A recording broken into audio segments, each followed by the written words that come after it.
கடவுள் மேல இருந்து கீழே பார்க்கறான். இவன் ரொம்ப நல்லவன் போல இருக்கு, இவனுக்கு நம்ம ஒரு 3 வரத்தை கொடுக்கலாம் அப்படின்னு ஒரு நல்லவங்கிட்ட வந்து கடவுள் கேட்கலாம். அப்பா ஊரெல்லாம் உன்னை பத்தி பெருமையா பேசுது, நான் ஒரு 3 வரம் தரலான்னு இருக்கேன், இந்த வரத்தை நீ வாங்கிக்கிறியான்னு. இல்லப்பா நான் கொடுக்குற வரம் என்னன்னு கேளு, அப்புறம் வேணும் வேணாங்கிறது நீ முடிவு பண்ணிக்கணும். சரி சொல்லுங்க அப்படின்னா, யாரு பசின்னு வந்து உங்கள்ட்ட சொல்றாங்களோ நீ வயிற்றுல கை வச்சுனா பசி போயிடும். சூப்பரா இருக்கே. யாரு கஷ்டம் அப்படின்னு உன்னால நிக்கிறாங்களோ அவங்க தலையில கை வச்சா கஷ்டம் போயிடும். யாரு பிரச்சனைன்னு வந்து நிக்கிறாங்களோ அவங்க நெஞ்சில கை வச்சா பிரச்சனை போயிடும். இந்த வரம் வேணுமா வேண்டாமா? சூப்பர் வரமாச்சாங்க, கொடுங்க 3ஐயும் கொடுங்க அப்படின்னு வாங்கிட்டாரு. வாங்கினதுக்கு அப்புறம் ஒண்ணு சொன்னாரு, எனக்கு இன்னொரு வரம் தருவீங்களான்னு.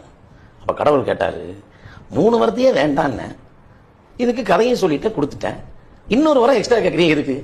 இதையெல்லாம் நான் தான் செஞ்சேன்னு தெரியாம இருக்கிறதுக்கு ஒரு வரம் வேணும்னு கேட்டார். நான் எதுக்கு சொன்னேன்னா, எத்தனையோ நல்ல விஷயங்களை செஞ்ச அஜித் அவர்கள் இப்போது வரைக்கும் தான் செஞ்ச அப்படிங்கிற விளம்பரத்தை இதுவரைக்கும் அவர் தேடினதே இல்லை, கேள்வி